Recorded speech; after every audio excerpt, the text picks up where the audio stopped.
and welcome to another episode of Video Game Logic. Today's episode was recorded on April the 9th, 2019. I'm your host, Gaming Psychologist, and with me, as always, the Lilu to my Corbin Dallas. Multipass. And Caffeine Rage. That'll be in the Franken content at some point. On today's episode, we will, of course, be discussing the games that we've played this week. Fallout 76 is getting repair kits, and fans say they're pay to win. A real-life U.S. politician is banned from EVE Online for alleged corruption. Nintendo is the 9th most reputable company in the U.S. It's the only gaming company to crack the top 10. We'll have our weekly community corner with a quick discussion about game night and a Steam Discovery Queue. Timestamps will be in the show notes following their respective topics. I think I said spamps. Hello, Rage. How are you? Spamps. Oh, that's a new one. Spamps. I don't think that's a word. I think that's something that you have to use to send mail to spam. To the Hormel company. Google says, did you mean stamps? No, I want results only for spamps. Spamps is a restaurant. Of course it is. In Pennsylvania. Spamps Restaurant. It's probably like a family name or something. Oh, Spamps Incorporated. Business bankruptcies. Now at Spamps, do they have all the weird shit on their wall, like shenanigans? They should. They should. All right, I'm going to close that away or get away from that for now. This is like we're in like a really weird place tonight. We've talked about Hitler and a Netflix drama comedy that's about Hitler. No, it's a comedy. It's not a drama, or at least it's not listed as comedy. At least it's not listed as a drama. We talked about a comedy about Hitler and The Fifth Element and random things we didn't know. All of it is excellent Franken content, and you will hear it at some point, dear listener, but not today, aside from those little teases. But it'll probably be in the next Franken episode. I don't know. I need to finish editing the one, and then we've probably got enough content for a second one. It's just on my sort of nebulous list of things to do. But outside of trademark spamps. Yeah, spamps. I'm gonna trademark that. We will see how long we go tonight. We, in terms of recording time, we're thinking it's gonna be a short one, just because we each had things going on. We didn't get to play as many games as we wanted, and it was a slow news week. Although, watch, as soon as we finish recording, it'll be like 14 gigantic news topics that would be interesting to talk about. Well, that's how it always is. Don't worry, I'm monitoring Reddit. Sweet. But, yeah, you went on a little adventure last week, and then my kid had his 5th birthday, and I had to entertain small children. We were going to go to the zoo, which was going to be tiring enough, going to the Knoxville Zoo with a small horde of children.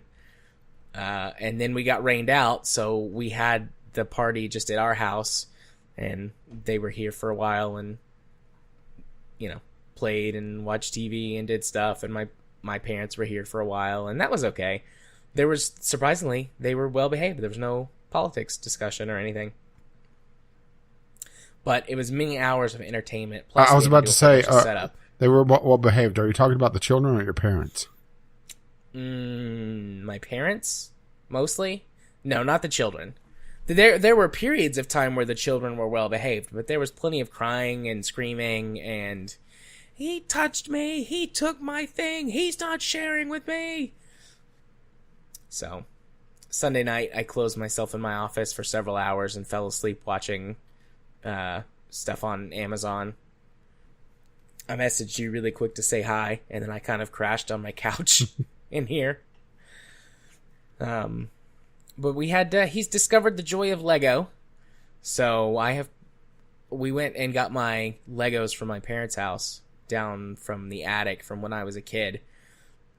There must be 10,000 Lego in that huge container, and we went and we separated them out to try and find as many sets as we could, and then put them in little smaller storage containers. Huh? Knowling, yeah. Knolling? Knolling. Knolling is a unique way of taking photos or similar objects in an interesting manner. It's essentially grouping everything. But for Lego kits, it's getting all the like pieces together. Ah. We didn't separate them out like piece by piece, but more color by color. And even that was still just search Knolling Lego. Okay. And you'll see what I'm talking about. Another thing that you didn't know. Interesting. Yeah. I for one, blame cool. Adam Savage for this, for me knowing this. That looks very satisfying, I have to say. As someone who is very much into sort of organizational, sort of repetitive type of tasks, that does look very, very satisfying. And also it makes it a lot easier to follow the instructions because you're not digging through a bunch of bags. Indeed. Yeah. But, so I have been very immersed in Legos for days at this point. I think I've had enough Legos for a little while, but my kid does not show any sign of slowing down, so. Well, you're doomed. Yep. As soon as I can get him into Minecraft, then all that shit can be digital and we can stop having to clean up 500 Legos off of the floor every day. Legos, the modern caltrop. Yeah. In his room, like, it's fine, because he's the one who has to be in there and step on all the Legos, but anything that's out in the hallway or in the living room, it's like, nope, that's got to be picked up. So, anyways, did you want to talk about your adventure for a minute? Or do you I can. games? I mean, it was possibly gaming related, but it didn't turn out that way. I decided that I needed to get out of the house for a little bit, and it was actually a decent day. Well, it started off a cold one, but it turned into fairly decent towards like late morning. So I decided, a lazy game reviewer has been a terrible influence on me. Let's go thrifting. And I did look for gaming related stuff, and I did see a couple of gaming related things, but there wasn't anything that jumped out at me. Maybe my local Goodwill / Salvation Army / just there's a couple that's run by local churches, just thrift stores. Well, I mean that's typically how it runs anyway, right? Right, some sort of religious group. So I ended up just getting a bunch of like houseware stuff, just got a serving platter, a bunch of stuff for the kitchen, and a absolutely massive cookbook. I mean, I think I nearly killed the lady whenever I handed it to her to price check it because they didn't have anything listed for the books in that section of the store. It's like, what's the price on this? And I handed it to her with one hand, and she didn't. I guess she didn't. I think that a fairly big guy, probably, big book is probably going to be heavy, right? Yeah. I just hand it to her and she nearly drops it. Did have a couple interesting interactions on the bus. I got a fairly cheap set of wireless earbuds. I mean, completely wireless. And I put them in on the bus, and I turn, and there's just this guy just sitting there, his mouth agape, just like I blew his fucking mind. And it took me a moment to realize just why he was, just stunned, because, I got essentially a cheap version of the AirPods. The earbuds that have no wire whatsoever. They just look like earplugs. Yeah. And it just blew his mind that they're that small now. Let's see. There was another guy that was trying to load his prepaid phone, and he couldn't figure out which number was which on the receipt. And I don't mess with prepaid phones, so I didn't know, but I didn't care either.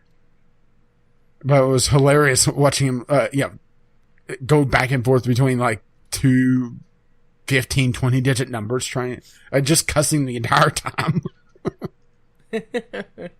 And this was like the first thing on the bus as well. I mean, I don't have a car, so in order for me to get into town, it's riding the bus, which, I only go, once every so often, so it's not that big a deal. But it's also, more entertaining. Yeah. And while I was waiting for the bus on the ride home, there was this little black guy that he had the speech pattern of pretty much every single stereotypical black preacher that you ever see in movies. Okay. He talks normally, and then all of a sudden, it just hammers home the point whenever he hits a period in a sentence. With that, yeah, I can't quite mimic the cadence, but I know what you're saying. Yeah, he was. He saw me check when the bus was going to show up on my phone. And we got talking, and he was talking about how he was shunning technology, and he was talking about, well, when I got hit by this Ford Focus, and I'm just thinking, is this like a candid TV show? Is there a camera around here somewhere that I should know about? Because I didn't realize that people would actually talk like that. Casually, I should say, Yeah.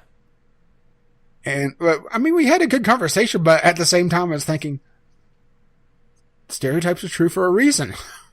And I know that makes me sound incredibly racist, but at the same time, it's the truth on this one, right? Yeah. Does that make it better or worse on me? Yes and no. No, I don't think it makes you worse. It makes it worse. I mean, at least I'm not voting Republican. That is true. I'm joking. I'm sure that there's very fine people on both sides. Huh. That's interesting. What? Craig just says he hasn't heard anything from me for 5 minutes. That's something forgotten. Well, I don't see Craig lighting up for whenever one of us talks. That is, yep. Let's reset Craig. Reset. Recording 2, Electric Boogaloo. I don't see Craig lighting up again. I also don't see him lighting up. Oh, there he goes. Oh, there's some. Okay. So there's a little bit of a delay on him getting started, it looks like. It lives! Kill it! I don't know what happened there. I've never gotten that message before, so who knows? Maybe Craig just had a little bit of a hiccup or a stumble. Yeah, maybe. Who knows? So I guess that's enough of me being quasi-racist. Probably. Let's go talk about the games, unless the game you're going to talk about is somehow racist. I don't know. I've never played this before. Oh yeah, because it's a color war. Yes. Because it's a CCG. Rage. Indeed. Tell me about the games or game that you played this week. So I got an alpha invite to Mythgard, which is an upcoming CCG, collectible card game. And I'm not going to talk about a lot about this because, I mean, it's a CCG, so there's the card building mechanic, and it's pretty bog standard on that. But they do a couple of things that are interesting gameplay wise. So I would say this is like a combination of Magic the Gathering meets Hearthstone. In how they do the mana generation, as well as how, well, for one, the cards are a lot more verbose, and there's a lot more options tactically going on. So, Mythgard, it has a story mode, but the first chapter's the only thing that's available in it so far. And it's right at the point where I have no idea what the fuck is going on. There's like 2 or 3 different protagonists that are all working against one another right now. But even though... Okay. I have to admit, I do like the girl that's left the underworld to find her mother solely because of the weapon that she uses. All right? Okay. It's the Bat of Persuasion. I approve of this. The Bat of Persuasion? Yes. Okay. The game has a little bit of a humor about it, and it doesn't really come across in any of the screenshots that I could tell. It's a sci-fi fantasy. It's set somewhat in the future on a kind of semi-ruined Earth. And there's a corporation that's gathering up gods to harvest their blood for some reason, for some sort of drug. They don't really go that far into the story that's available so far. So a very interesting world to begin with. And there's a bit of a humor about it as well, like some of the red cards which are associated with the character that you start off the story with. And I'm blanking on her name right now. They're like the Minotaur, and the flavor text on it is like, well, his maze was likely on the back of a coloring book, and it's just this little miniature Minotaur. Minotaur. Okay. I like that. It's cute and a good bun. Yeah, another one of the protagonist is either the leader or high up of the Valkyries of the Storm, which is a biker chick gang. And you can see one of the screenshots is some of the card art that I'm sure that you'll appreciate, her assets. Yeah, I saw that.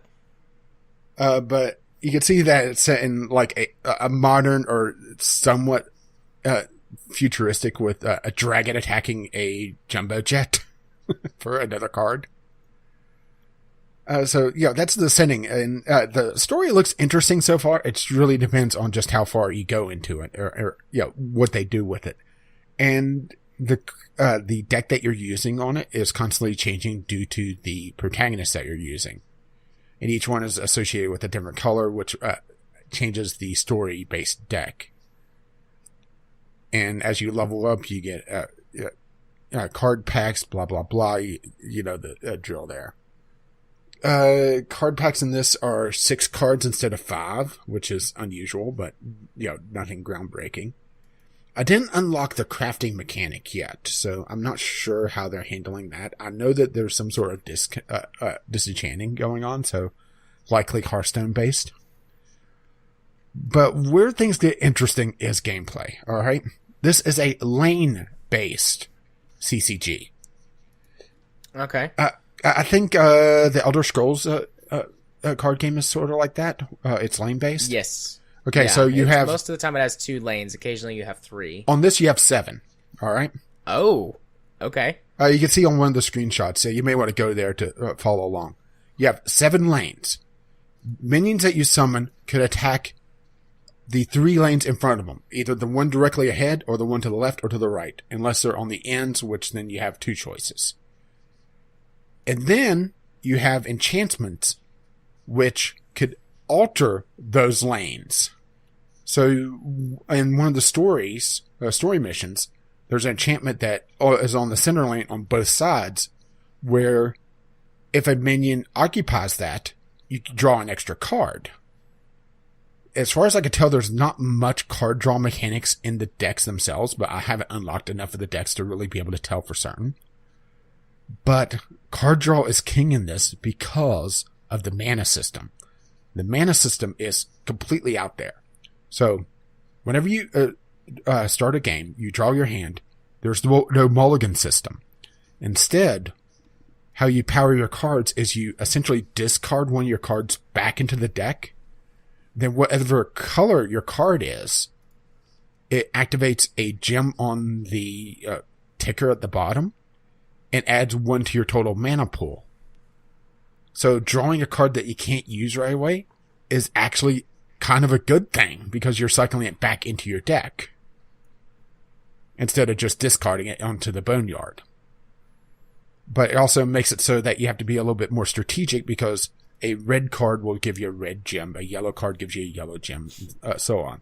and some cards are multicolored, which is why I call it kind of a mixture of Magic the Gathering meets Hearthstone on this front, with a little bit of Elder Scrolls mixed in as well. Okay.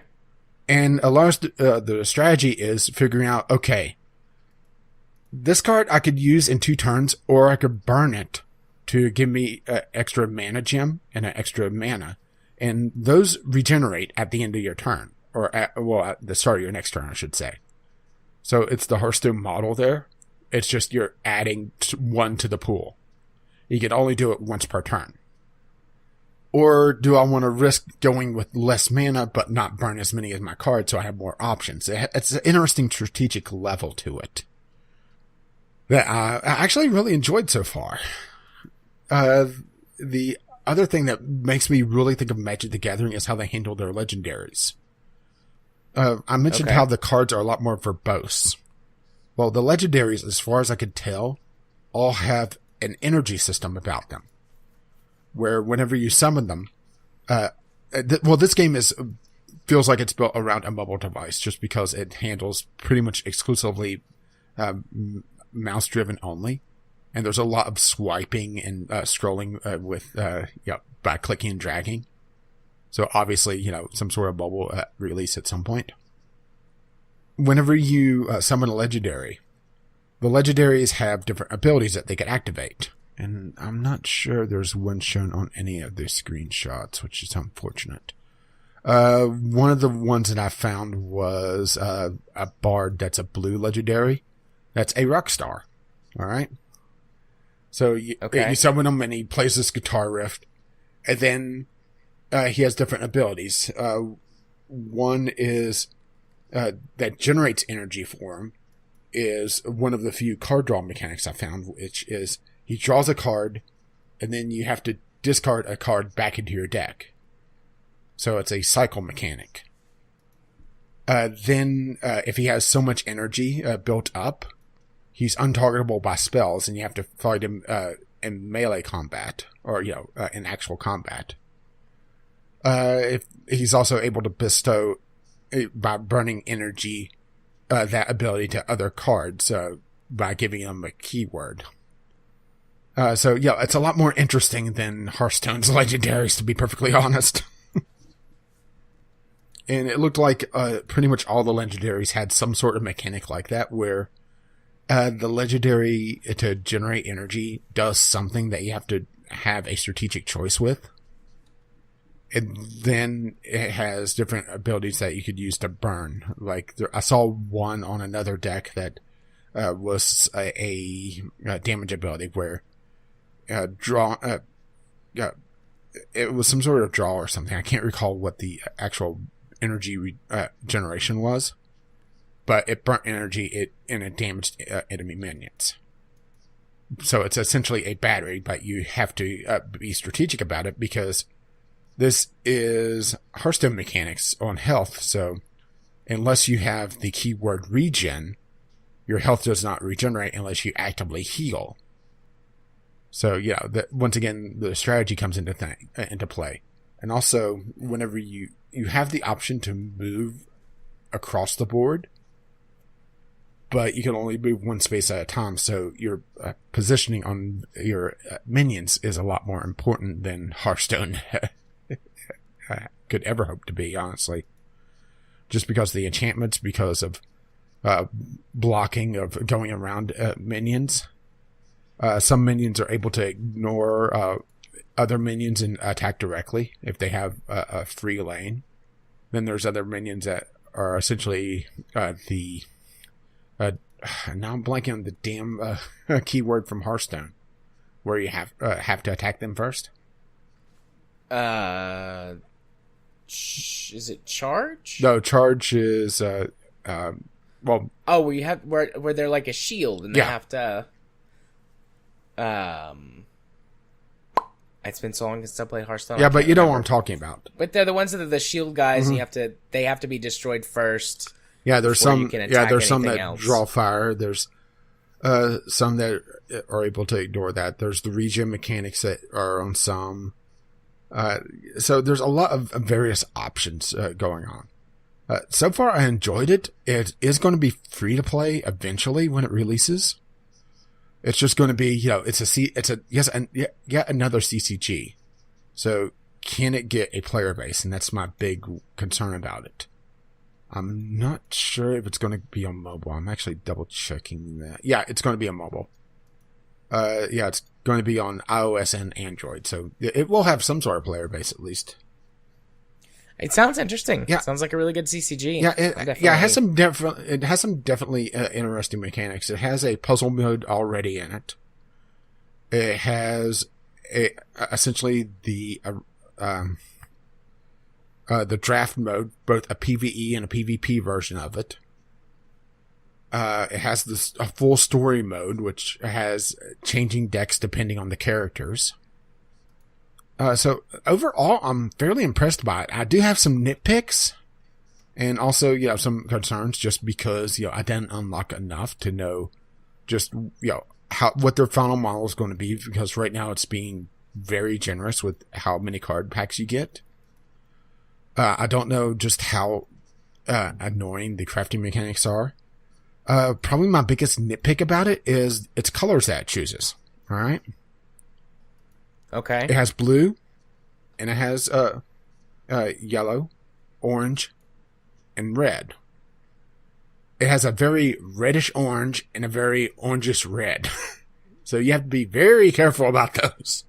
I screwed up my draft for PvE just testing out that mode because I grabbed a card that I couldn't use, and it kind of screwed me over. I realize that's partly on me because I just wasn't paying attention to it, but at the same time, that's a pretty, easy to mistake thing. On the actual screenshots, it doesn't look as reddish or as orangish as it is on the draft mode, but the yellow, the orange, and the red are very similar on the cards. So that's an annoyance. I would say that that's one other thing I almost forgot, is that it has different powers and what they call a path system. So in Hearthstone, whenever you start second, you get the coin. Right. Which is considered the superior play, honestly, by most people.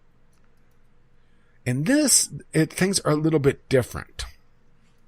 You have powers, which is pretty much just direct comparison to Hearthstone.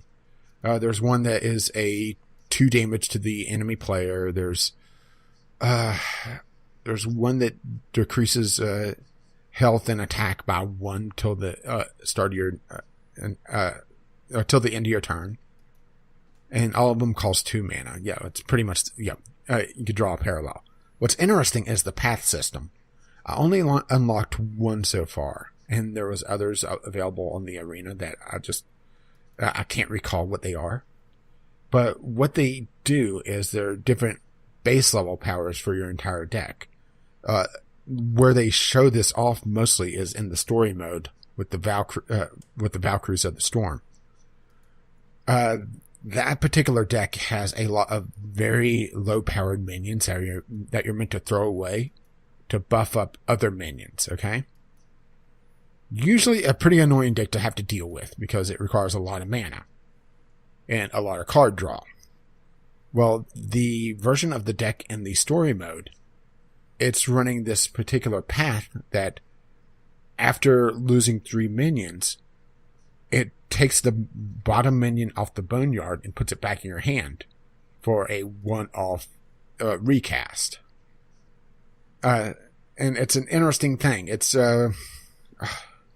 different paths have different powers. Some are more damage focused. Some, I believe, heal. And it adds a little bit more variety to potential meta possibilities.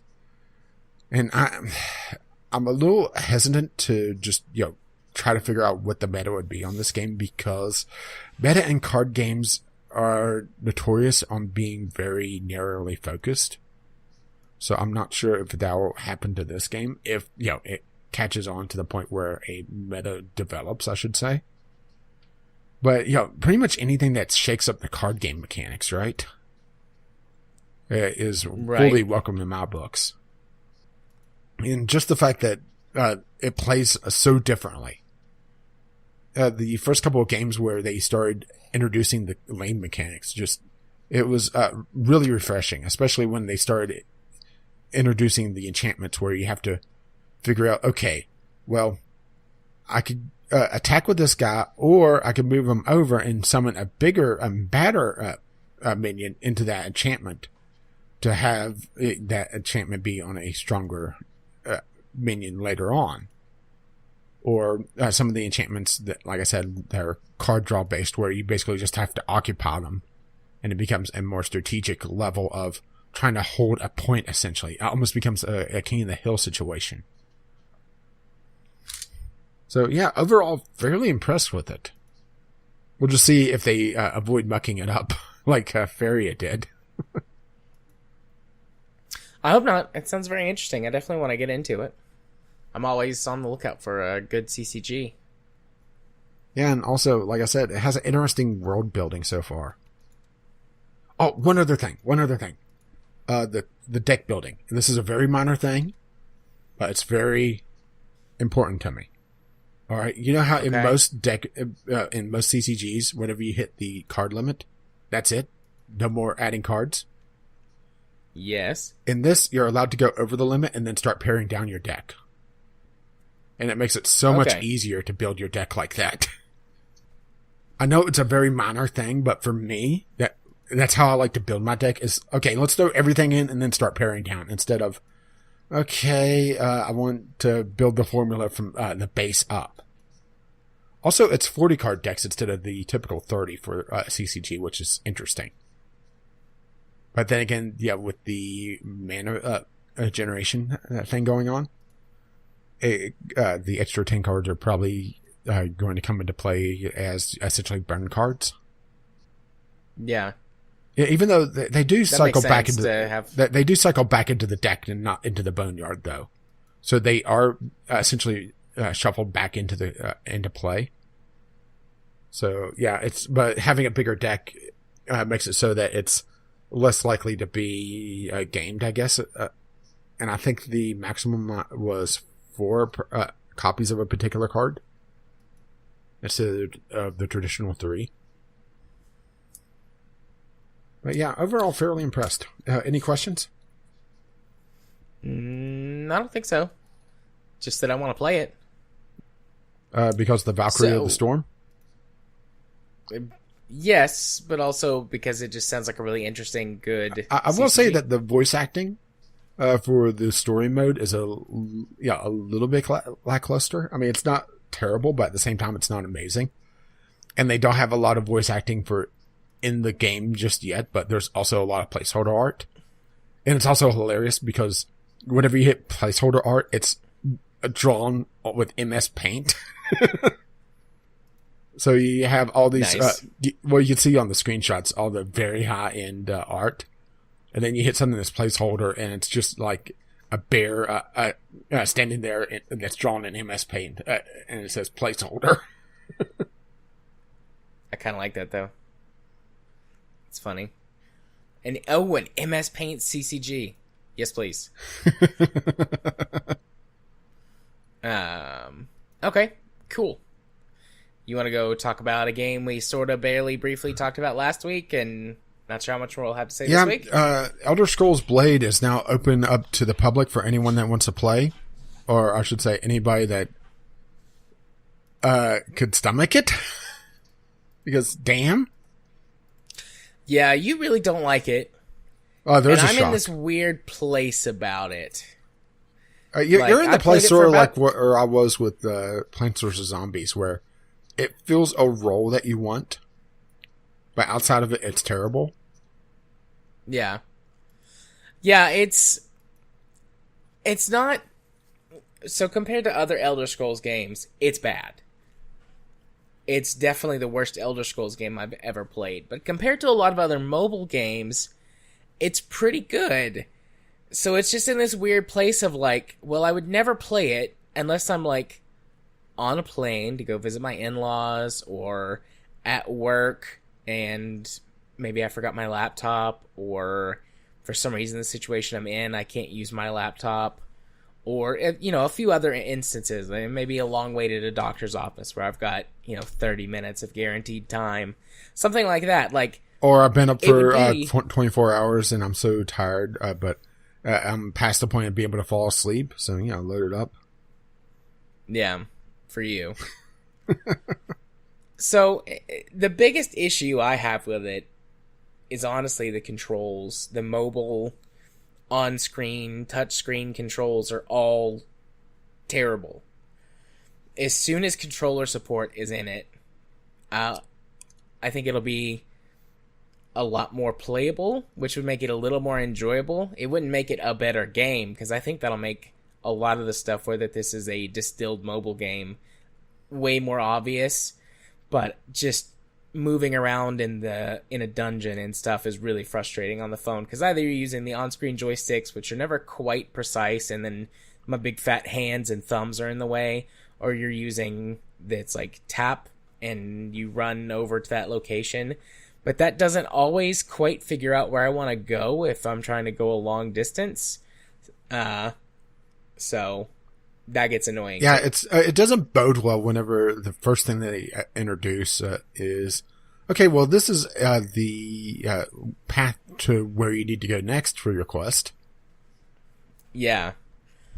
The dungeons, did you actually do any of the quests and check out the dungeons? Yeah, and they make Skyrim dungeons look very deep and complex. Yeah, these dungeons are fairly linear. Fairly. There's like a couple of hidden rooms that you can find and like some secrets. And like the first one is extremely limited because it's serving doubly as like an extended tutorial. The second one and the third one I went into were still fairly linear, but they had more sort of secret areas or whatever, not really any alternate paths. And as far as I know, the closest thing you have to sort of a free space to move around in is your town, which is fairly small. So it's a very closed off game, which does not match how they tried to advertise this game at all. Yeah, didn't at E3, they say that E3 it was is full of bullshit? Yeah. But E3 full of bullshit? Nah. Yeah. But didn't they call it essentially a full Elder Scrolls experience on a mobile device? They did. They did do that. Boy, and it's not either that or they experienced the Elder Scrolls very differently. Or it's one of those things of like, play it for 20 hours and then it opens up into another game. But I can't imagine putting 20 hours into this game in any serious I think fashion. I would be wishing for the sweet release of death by that point. I barely put 5 minutes into it after I got to town. Yeah, so the combat is very, very simplified and distilled down. So I went back and I watched the E3, presentation on it, and they were showing combat that's currently not available in the game, where they were like swiping across the screen and it was doing sword strikes where they were swiping. You could do the tap combat like how it is currently, and you sort of tap and hold for a second, and there's like a concentric ring that comes in, and if you time it just right, you get a critical, and then you can press the... Yeah, which is so easy to do when your finger's in the way. And also, I found it fucking annoying because at least a couple of the different enemy types, you have to time the attack before they attack to be able to hit them while they're in range. Yeah. Because they would lunge at you, and if they're not lunging at you, they're out of range, and you can't freely move around while you're in combat. You're locked into this sort of one-on-one, face-to-face combat, almost like you're having a conversation with them in Oblivion. Like you're just staring at them. Which is exactly how the Elder Scrolls handles combat. Did you get any abilities or magic spells? Yeah, and it was terrible. Yeah, I mean, that changes it up a little bit because you now have additional things you can do, but you basically cycle through either one active spell at a time, and one active ability at a time, which abilities are just like the special attacks you can pull off in the Elder Scrolls once you've leveled up a weapon skill a little bit, and then, you know, you could do the power attack, or you could go left or right when you attack to do like a side swipe or something like that. Or the Ranger like Palm those swipe. sorts of things. Oh, wait, that's a better game. But, you know, that's what they do. And those are, as far as I can tell, guaranteed hits. They could block something. I haven't seen an enemy that's done that. So, as far as I can tell, using a spell or an ability is a guaranteed hit. But they have a cooldown time, plus you have a mana bar. Or stamina. And a stamina bar that goes down during combat and doesn't regenerate during combat. Yeah, which is but it does idiotic. after combat. So, I mean, my combat strategy is basically just like tap the screen as fast as I can to just keep attacking. Because you can get enemies stun locked and then they can't fight back. So only the enemies that sort of have an animation during their attack that like dodges them in and out on you, you can just keep sitting there attacking and stun lock an enemy. Oh, it's a clicker. See, I have a far superior combat strategy. Uninstall. You'll win every encounter that way. Then there's the city building aspect, which, okay, sure, whatever. It's a mobile city builder. Yeah, you collect resources on your various quests, and then there are resources that you can collect over time once you get a little bit farther and have buildings that do stuff. And you rebuild the town that you're in, and, you know, you rebuild the shops, and you can buy and sell weapons and armor in town, and potions, and things like that. You can. Do you think they got? Do you think they got the Elder Scrolls confused with the latest Fallout? Probably. Then you, there are NPCs that show up in your town as you build buildings and upgrade stuff, and they can give you quests, and you can have some very basic interactions with them, but there's no spoken dialogue that I found other than the initial opening cutscene thing. So, you know, it's just text that you read on screen, which isn't, like, terrible, but it's, you know, it's on a mobile device, come on. so it's all small. That's not the Elder Scrolls experience. Where's the terrible voice acting? The same damn voice actor voicing 20 different characters. Going back to the days of Morrowind, where you just had to read everything. Yeah, but I wonder if they thought that. They'll be like, oh, it'll be just like Morrowind. Yeah, but Morrowind had an interesting story and actually good characters. Yeah, I still don't really know what the story is. Like, the town's been attacked. By some sort of blood destroyed. queen. Yeah. And then you're someone that used to live in the town, and you're being tasked with rebuilding it. Did you just escape from prison or something? Because... Yeah, you were in prison.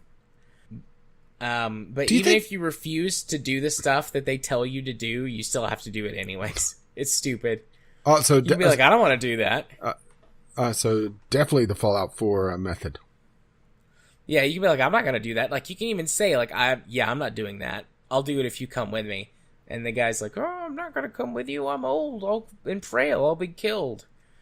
And then you'll... Meanwhile, it's old buff guys standing there, right? Because they can't bother with different character models. Yeah. But, no, and then, like, the conversation just ends, and then you get the objective. Go to the dungeon and do whatever. And it's like, but I just said I wasn't going to do it. But you have to if you want to advance the game. So, I don't know why it even gives you the choice. So, oh, and there's chests, of course. Whenever you find stuff in a dungeon, you get a chest. Yeah, and some of them have.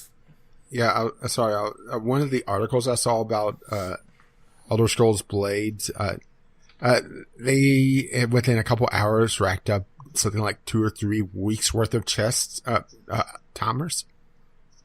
Yeah, mine wasn't that bad, but I did get several days worth of timers after a couple of hours of playtime, and I was like, okay, well that's something.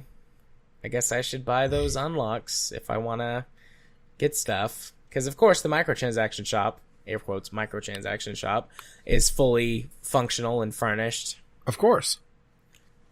I mean, if it had just, again, if they had just done a single-player Elder Scrolls game, but on mobile, and you paid some money for it, like $10, that would have been fine. This would be, pretty acceptable at that level. Wouldn't expect too much out of it. The content that's there seems about right for a mobile game. What, terrible? Put a little more emphasis on the story as opposed to the microtransaction shop. But whatever. It's a mobile game. You get a pass on a lot of stuff with being an Elder Scrolls mobile game, but it's fairly boring. It's bad by any Elder Scrolls standard, but it's good enough as far as mobile games go to bump it above a lot of mobile games that I play or have played. It's just like sits in this very weird place, like I said when we first started talking, where the next time I'm on a plane, I'll probably play it, unless you have to be connected to play it, in which case of course I won't you'll have to be. It.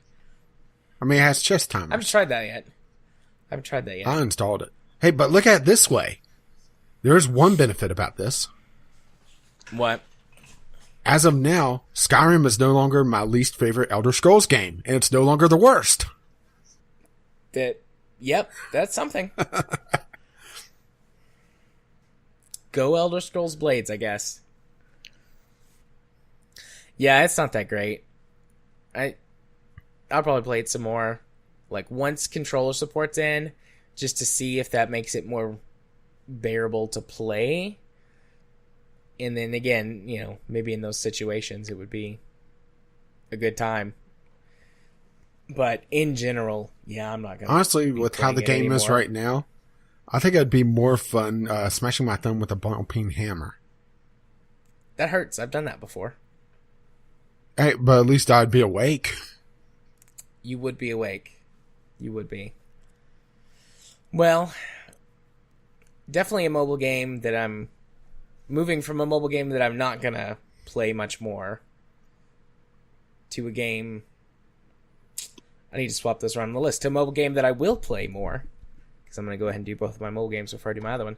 I've also been playing Star Trek Fleet Command. Yeah, I've seen this pop up a couple times on the Play Store, but I hadn't messed with it. Because I wasn't sure if this was the one I played before or not. I don't think it is, though, looking at it a little bit closer. The one you played before is probably Star Trek Timelines. Yeah, which honestly was kind of shit. Yeah, I didn't like Timelines. To be fair, a lot of Star Trek games are kind of shit. This is a more Clash of Clans type of, like, you build up a base and collect resources and have an alliance you join type of game. But it's got two things going for it that I really like that has kept me coming back to it quite a bit this weekend, in particular when I wasn't able to play as many PC games as I normally do. It's Star Trek, and it is set in the Star Trek reboot universe, so that's a little bit of a downside. Oh, but the in bad general, one. But in general, I really do like Star Trek, and I do like the newer Star Trek stuff as well. Not as good as the older stuff, but I don't think that it's bad. It's just not classic Star Trek. It's much I more for one blame action-focused. Paramount. Oh, okay. Well, no, actually, for a good reason. Because that's the reason why we haven't seen anything past Voyager on the timeline. Well, minus the reboot, showing Spock going back in time, is that there's a definitive cutoff point at the end of Voyager. And also they own the rights to a lot of the ship elements. So that's, or the uniform elements. So that's why whenever you look at Star Trek Discovery, it's like, boy, this seems like a knockoff Star Trek uniform. That's because it has to be. Gotcha.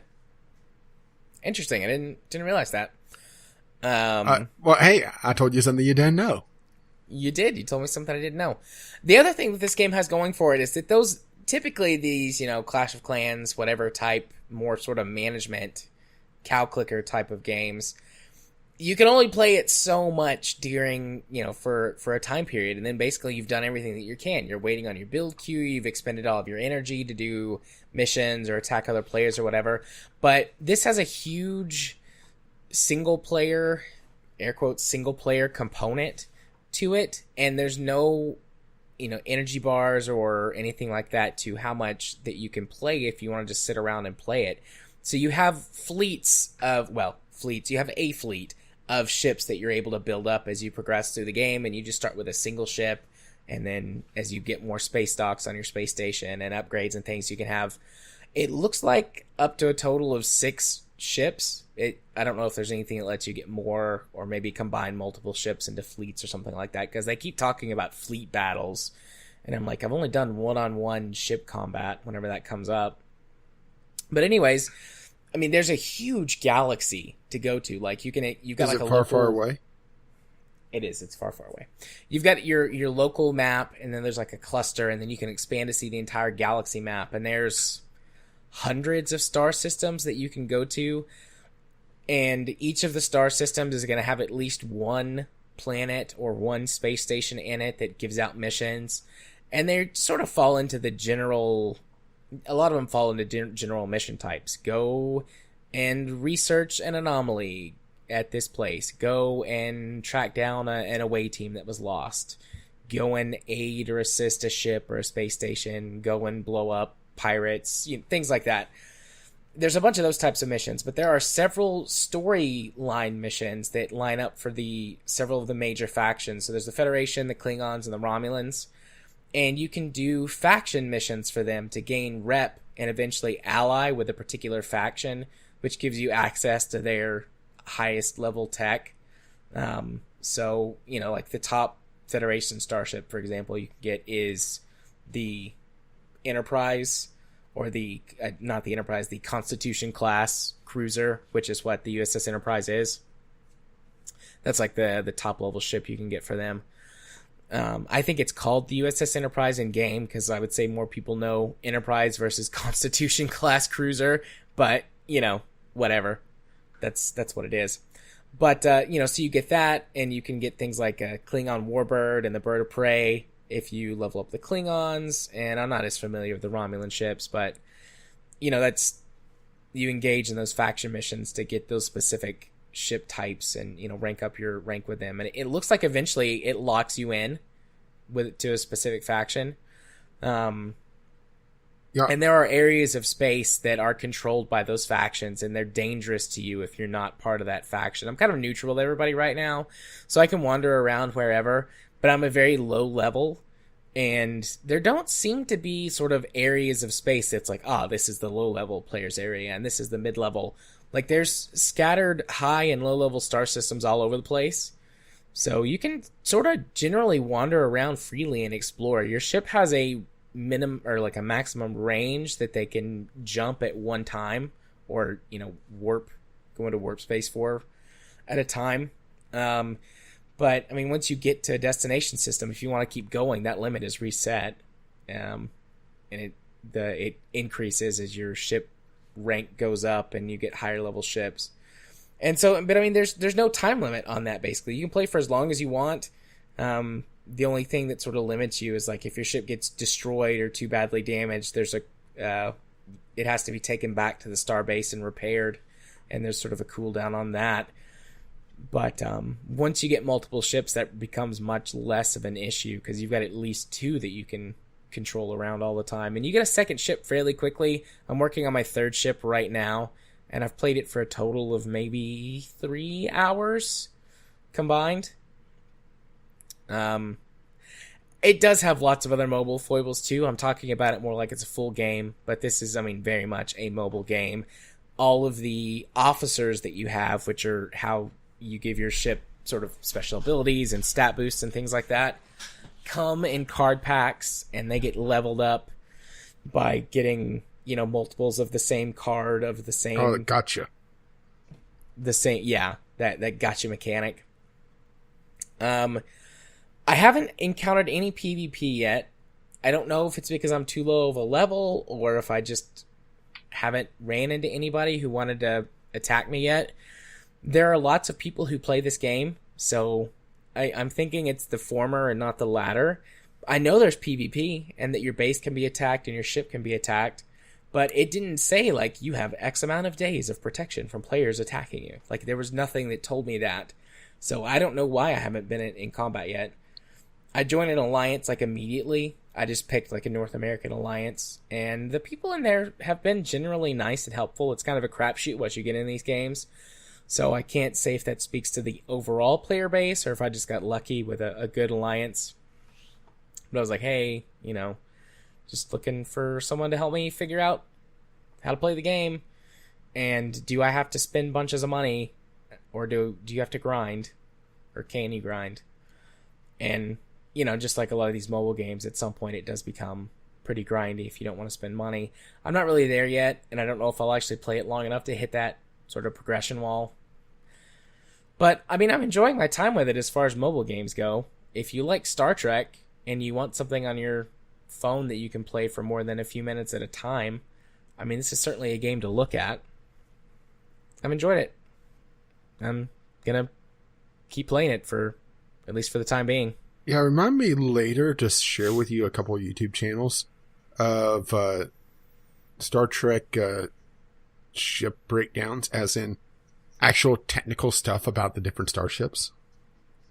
Yeah, I've got one that I watch that does that, Space Doc. He does other ships other than Star Trek ships, but I think there's that one, and there's like one or two more that's popped up on my YouTube, but recently because of him.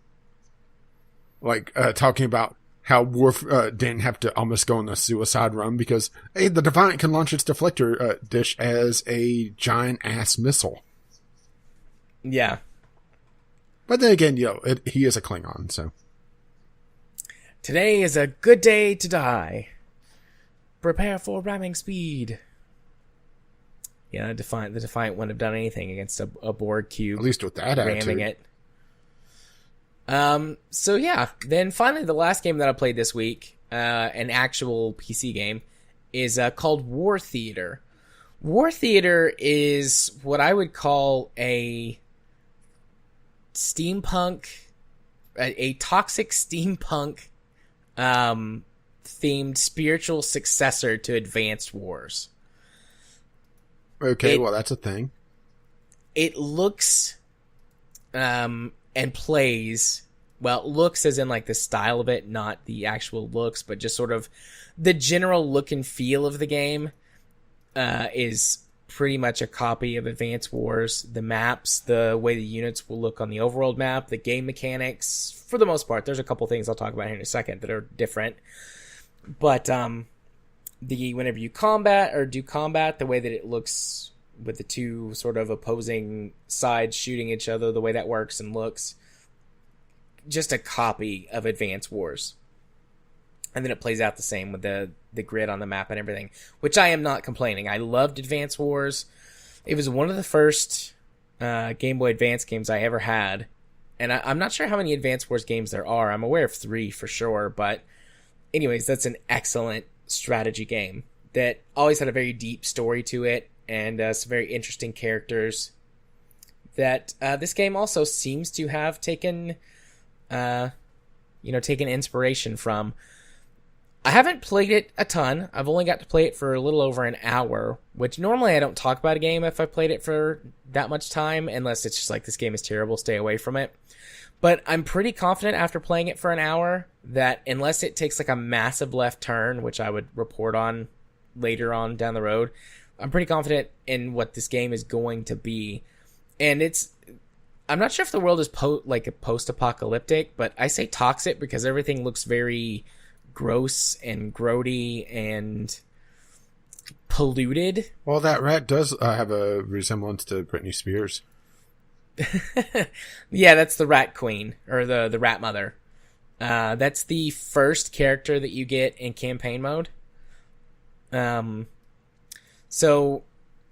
yeah, the look and feel of the game is very sort of gross and grody, but in a way that's kind of charming. It's hard to explain, but it's just the way that the characters seem to talk and interact with one another. 90s when cartoons. It's portraying the story to you. Yeah. Exactly, actually. And you said it was hard to explain. Well, I just didn't think of that. But anyways, so the main difference in how the game plays is that instead of having the leader confer some sort of bonus to your military, that you have leaders or hero units that are on the field with you, and each of them has special abilities and different unique things in combat. So the Rat Mother, for example, is classed as an infantry unit, so they gets the same overall general bonuses and weaknesses as other infantry.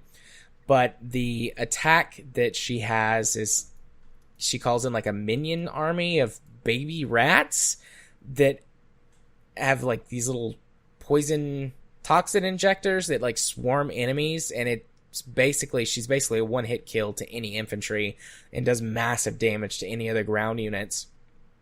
But because she doesn't shoot, she can't actually engage air units. And then each of the heroes have special abilities. So the Rat Mother, she has 2, and I think all of the leaders have 2. One that costs 2 action points and one that costs 4 action points. And the first one is like a little smog. Crippling smog. Called Crippling Smog. Yeah, well, and it covers an... I was about to say, I'm looking at it here on the screenshots. Oh, okay. Yeah, it covers a small area on the field that slows any enemy units that walk through it for, I think it's 2 turns. And then Poison Gas, which goes out in a huge radius around the Rat Mother. And it's a damage over time to every unit that's caught in the poison field. And I'm not sure how many turns it lasts for. I've only used it once. But it does 15% damage every turn to every unit who's caught in it. So, and each hero has different abilities. There's one that their abilities are healing based. There's one that has got like extra ranged attacks. Like their attacks have double the range of anything else. There's one that buffs allied units. So that's the main difference in combat. You're able to do a lot more with specific hero unit. There's some other minor differences as well. All of the units have extended ranges they can attack for. So in Advanced Wars, if you've ever played that before, most of the units can only attack adjacent tiles. There's a couple of units that can attack 2 tiles out, and then the artillery units can't attack right next to them, but they have a range of like 3 or something like that. But every unit has at least a range of 2, and there are some units that have much greater ranges up to like 5 or 6 tiles away, but they can't attack maybe 2 or 3 tiles right next to them.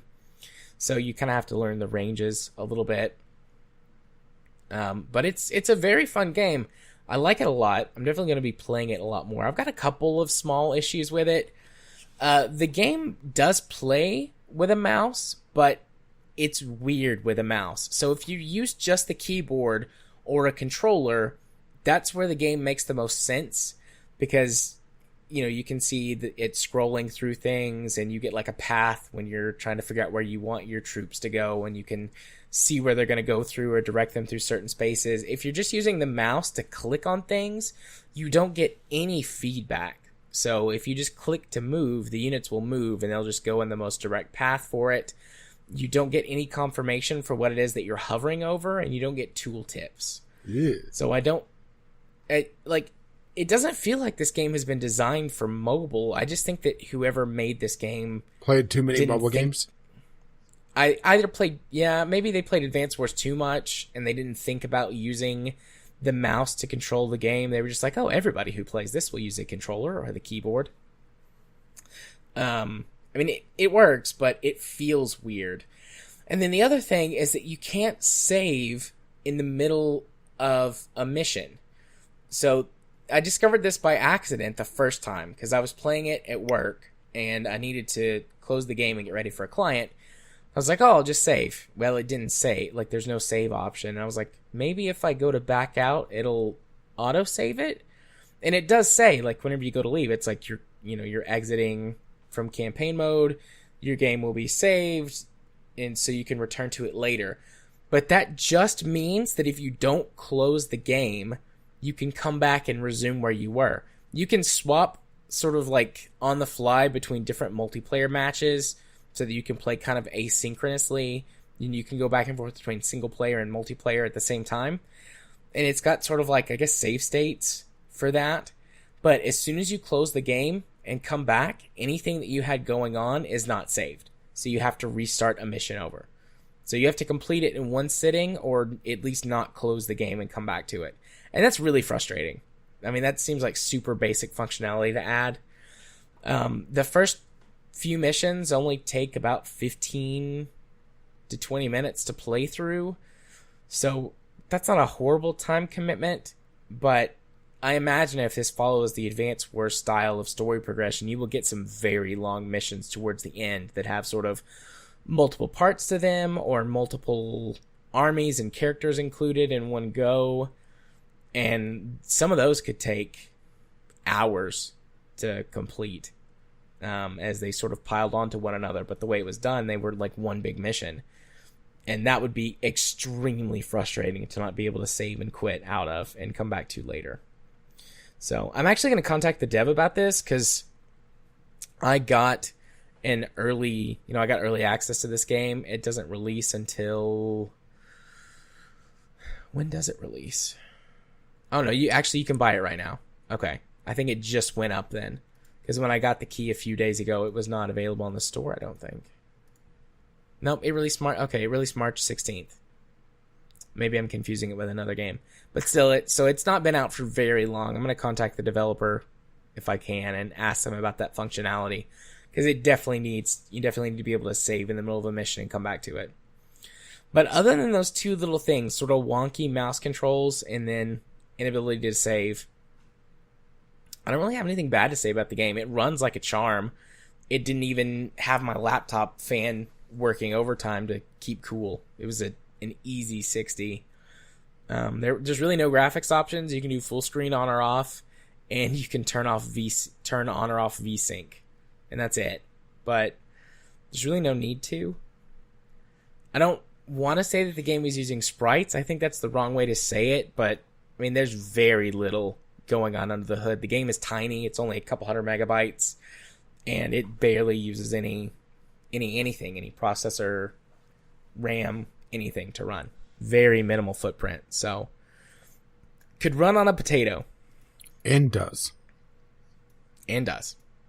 So yeah, very fun game. It's only $10. I think if you have played Advance Wars before and you like the Advance Wars style of game, this is a really good sort of spiritual successor. So as long as the actual sort of theming of it doesn't gross you out or make you feel weird.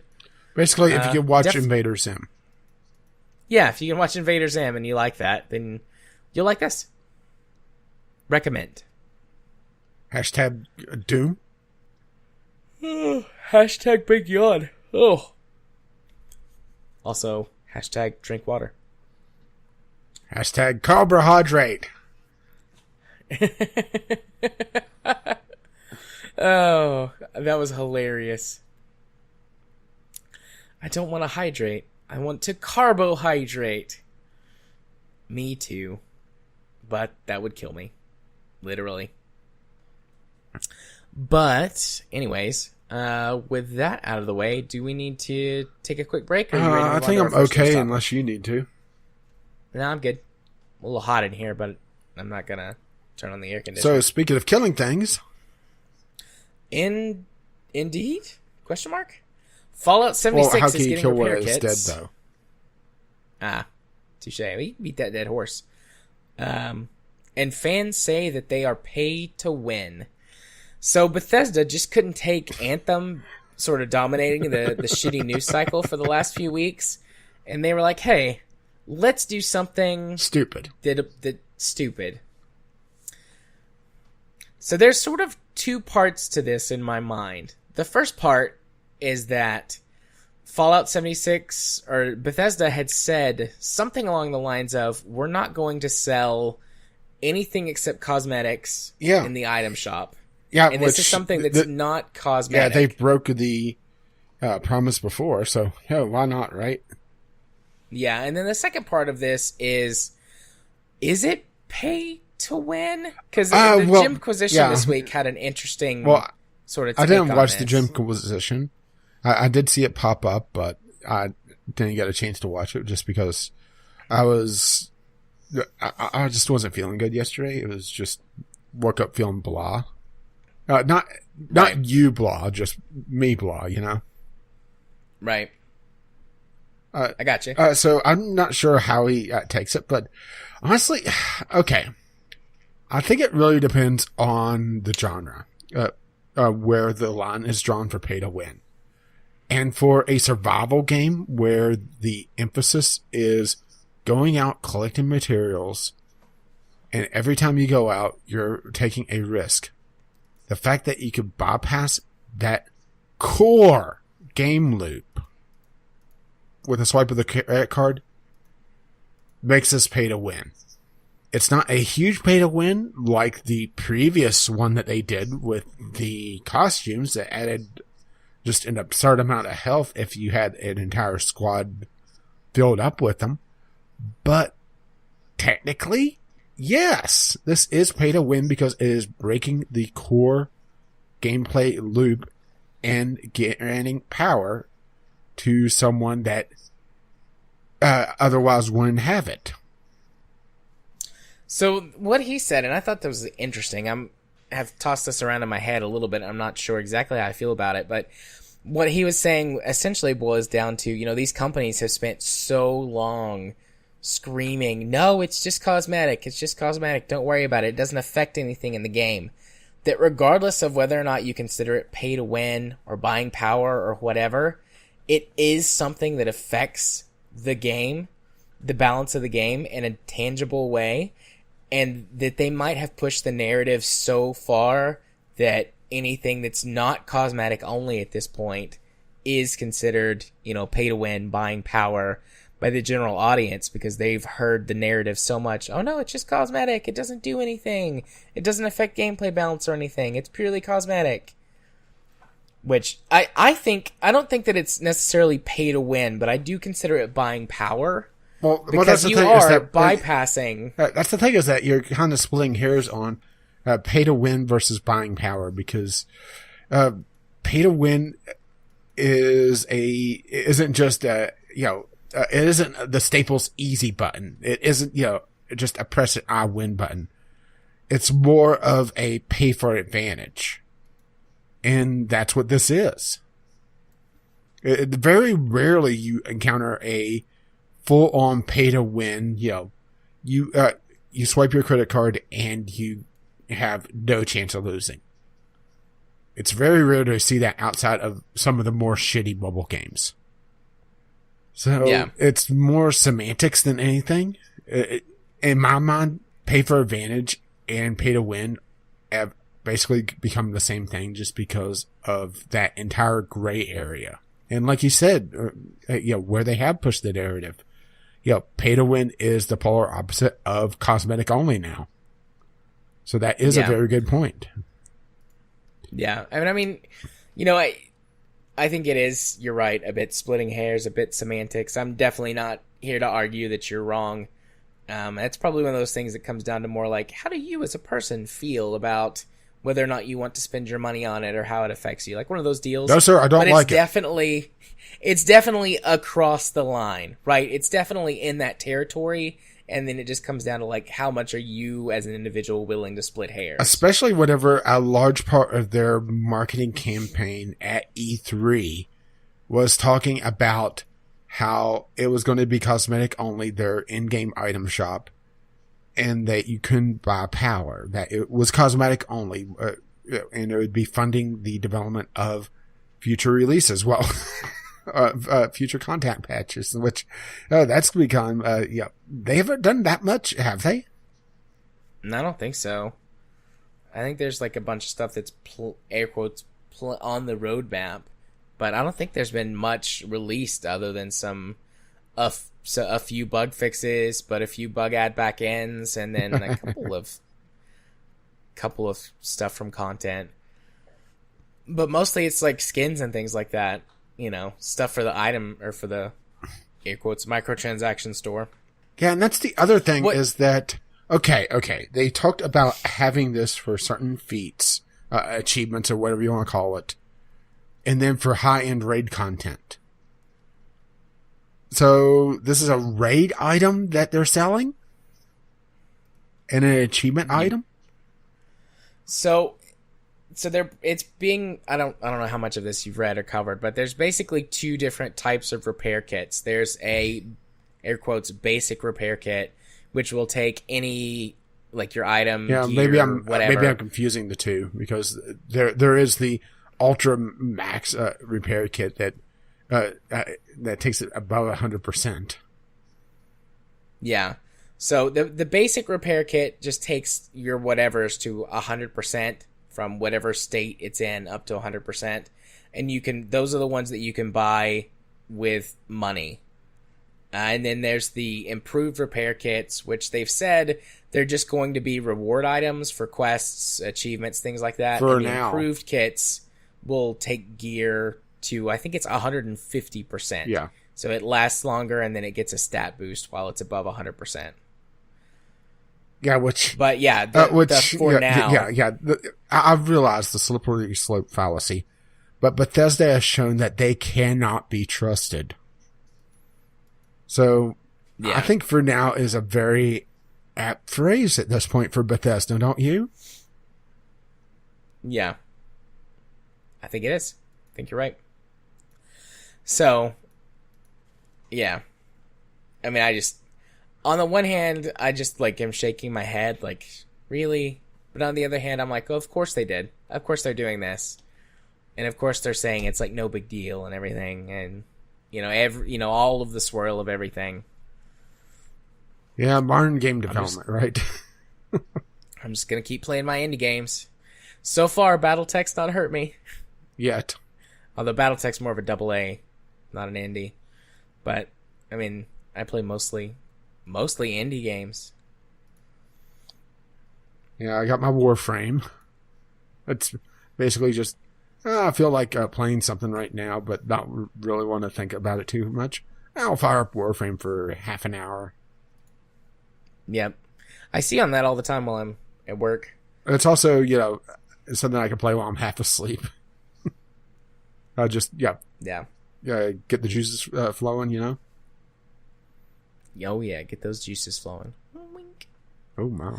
But yeah, I mean, this is shitty and I don't like it, but it's not exactly surprising, is it? Yeah, it's not surprising. And I don't really know what else to say about it. That pretty much describes the whole thing and everyone's feelings on it, so. Well, unless you're a diehard Fallout 76 player, because there are, of course, people defending it. Because, of course, there is, right? There are, of course, dozen of them. The entire player base of Fallout 76. I'll be shocked if Fallout 76 doesn't go free to play by the end of the year. Me too. I did say at one point I'll play it if it goes free to play, but at this point, probably not, just because I can't be bothered to do so. Well, here's the thing is that it doesn't take that long for me to download it, and I do have a Bethesda account. So, yeah. I'll probably load it up just to take a look around and then be disgusted by it and uninstall it. But yeah, nice. It's just, it's such a shame because Fallout 76 feels like such a wasted potential. If it was, if they didn't focus so much on the survival element, which, funnily enough, don't they have an entry on their roadmap talking about survival game mode? What was it before then? I think so, and it was gonna like a hardcore survival or something, which is in the other games that like you have to actually eat food and drink drinks and sleep. Well, if there's not a poop meter, I'm not interested. Then you can shit in your shitty game. But yeah, Fallout 76 is just, it feels so squandered that I'm not sure if there's anything they could do to redeem it at this point, just because, for one, it's Bethesda, and they have gone more and more towards the lowest common denominator, and when they started development 2 or 3 years ago, Rust was the big thing. Oh no. I just had a thought. I had a thought, and I'm going to have to share this now. Okay. They're going to do a spin-off on the next Elder Scrolls game that's going to be a battle royale. That would be very far down the line. Well, I didn't say that they were chasing modern trends. They wouldn't be timely on their trend chasing. Yeah, that's true. Very true. Or maybe Starfield has a Battle Royale sub mode. Man, I want Starfield to be good. I don't expect it to be, but I want it to be. Oh, I'll be pleasantly surprised at this point if Starfield is decent. Not good, decent. Because of just how far Bethesda feels like they've gone off the tracks. They've been chasing industry trends for so long that they've forgotten what made the Elder Scrolls a good series to begin with. You know, the deep lore, the interesting locales, the interesting gameplay, the interesting quests. Instead, they just say, the modders could do that. And release essentially a toolkit. Yeah. Or an extremely bland mobile game. I think I figured Why not both? Oh, no, that's why Elder Scrolls Blade is so terrible. They're expecting the modders to fix it. They didn't get the memo. So are we done ragging on this? Yeah, I think so. Yeah. Moving on. Big shucks. Fallout 76 still sucks. And Bethesda doing even shittier things. Speaking of shittier things. A real-life U.S. politician is banned from EVE Online for alleged corruption. That is, corruption inside of EVE Online. Insider trading. That is what is going on here. So this guy... Bessic Rebel? What's his name? Bessic? Yes. Who is an attorney general for... What did it say here? The state of... Indiana or Ohio? Virginia. He was the... Oh, figures it's Virginia. President with to the general election. Yeah. And, I'm sorry, I have to share this. Did you see the SNL skit where they were talking about... okay, has anybody in state government not dressed up in blackface for Virginia? Do what? Yeah, there was a big scandal a month or two ago where the governor was dressed up in blackface. Or he couldn't remember if he was in blackface or if he was the one dressed up as the Klansman. And then he recanted it. Huh. And then someone else high up in government said that they dressed up as Michael Jackson in blackface. In the 80s, back when Michael Jackson was still black. Right. So SNL made a skit joking about it. They had not a press conference, but a meeting, and Keenan, one of the black members of the current SNL cast, was talking about how dressing up in blackface is bad to the assembled Virginia government. Okay. And they were talking, and they said, okay, now has anybody dressed up in blackface? And everybody raised their hand. Nice. So yeah, of course it's a Virginia government. So anyways, this guy was a member of the player advocacy group known as the Council of Stellar Management. And they have to sign NDAs to be a part of this group, and you have to be elected to it. And he had connected his EVE persona, or his EVE character, to his real-life political career, and he used that as a way to sort of campaign, be like, essentially, I'll use my experience as a real-life political figure to lead or be a member of this group with integrity and experience and blah, blah, blah. And then he used all the information he was able to get as a part of that to basically do insider trading within the game and make more money that way. Okay, Rebel is his player name, by the way. It's Brian Shugarian is his real name. Yeah. Sorry. Yeah, no, you're fine. So anyways, other members in the CSM brought their concerns to CCP, which the developers of EVE Online, and supposedly they investigated and found evidence that he had been doing this, and so they permanently banned all of his accounts and kicked him off of the council. And he says he's suffering fallback from it in his real-world political career, and he's denying that it ever happened, and he's saying he was, wrongfully accused and set up and all this other stuff. Well, here's the thing, is that whatever you lie in real life, you can just claim fake news. When you lie in a computer game, there's chat logs. Mm-hmm. And evidence that can easily be found by someone who's not trying to protect you. And CCP gives no shits about you. Yep, they don't care. As a matter of fact, the fact that he got banned is probably good publicity for him. Holding the player council accountable. Yeah. Plus, it's funny as hell. It is. I had a good chuckle about this. Yeah, you had a good tee-hee there for quite a while. Tee-hee. Oh, someone here, the top comment, this article. So his defense against allegations of corruptions is that he's a professional politician? Question mark. Haha. Yeah. Plus, he's talking about having blowback on his political career. Doofus, you linked it to your political career. Yeah. At some point, I'm sure things like playing games will become much more widely accepted, and professions like a politician or whatever, and those things being anything, something that's not, corruptible offenses or whatever, but that's still seen as a big no-no by those guys, because most politicians are way older, and the fact that he basically got kicked out for cheating. Of course there's going to be not just cheating, but insider trading, which is something that even the old guys can figure out is bad. Yeah.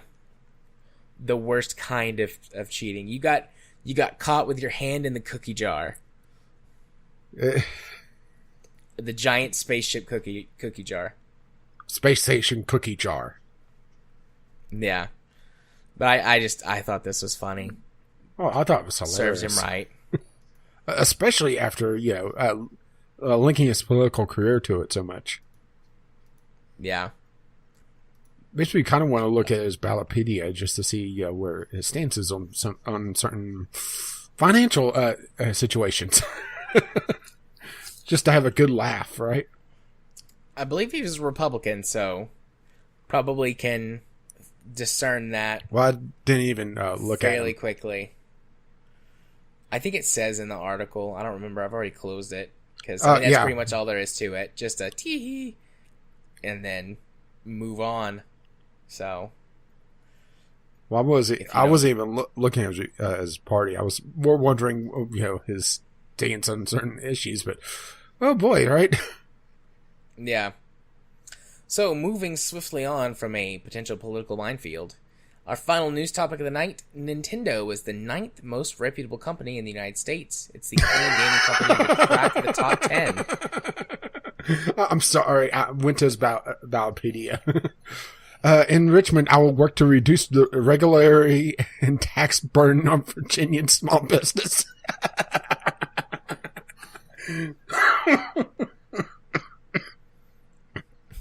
Are you okay? Don't die on me over there.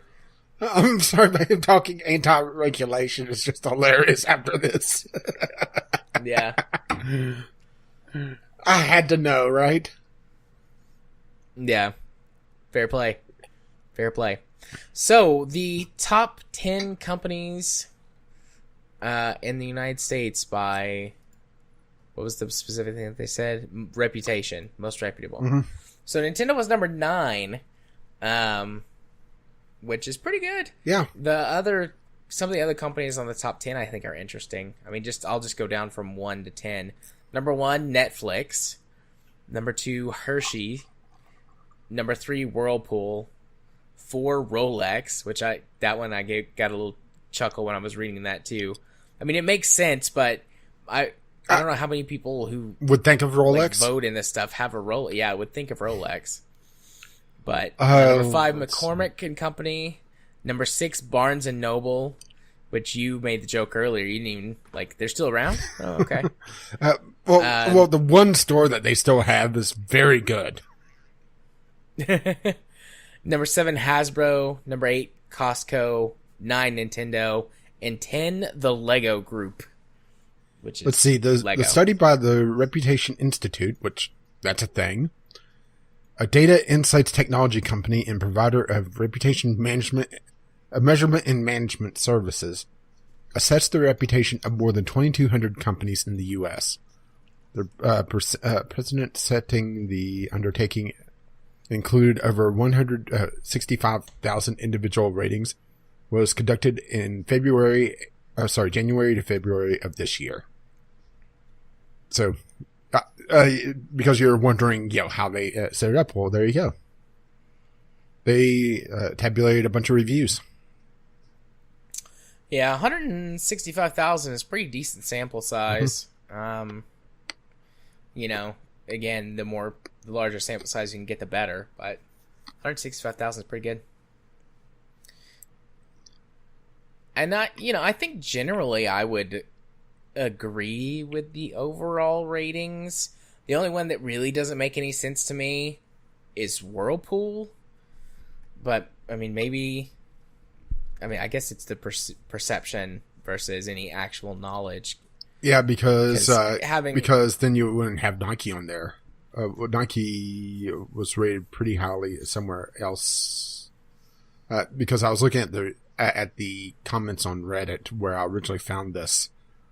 And I believe Nike was 2 last year, and they dropped to 60th this year. But still, they're pretty high up. Yeah, that puts it in the top 100, which is let's see some other really in the top 50. Some other notable less favorable judgments from last year. Google dropped 63 spots, falling out of the U.S. top 100 for the first time. Amazon reigned as number 1 in the study from 2014 to 2017, but didn't make it into the top 50 this year. Nike, number 2 last year, dropped to 60th. Influenced by the company's politically and socially charged year. Facebook woes continued to send it further back and has gone into free fall in recording one of the lowest reputation scores measured as part of the study. Campbell's experienced a setback as last year's number 1 is no longer in the top 10. So, yeah. It's not how people perceive the company as a whole. I think it's more, how they feel about it. Or, not their knowledge of what the company does, but how they feel about the company. What's their overall rating? Yeah. So that probably is why Whirlpool was there, even though they're kind of Yeah, the quality of Whirlpool is much lower than it used to be. It is circling the drain. I see what you did there. So, technically, only video game thing is Nintendo, which I kind of agree with, because, Nintendo does some stupid things with their hardware. But they don't lie to you. No, and also Nintendo is... they're the poster... they have the poster boy, they are the poster boy, I don't know the best way to say it, but they're that for video games, and Nintendo generally has a pretty wholesome... people think of Nintendo as a, very family-oriented, very clean, very wholesome. Until they see Bayonetta. But I bet most people wouldn't connect Bayonetta to Nintendo in their minds. True. Again, this is very much just about a person's perception of a company. I bet the average person doesn't know Bayonetta is owned or funded by Nintendo. Did Nintendo buy the rights to it, or did they just I think they got the rights to the second rights? One. Okay. But anyways, most people probably don't know that.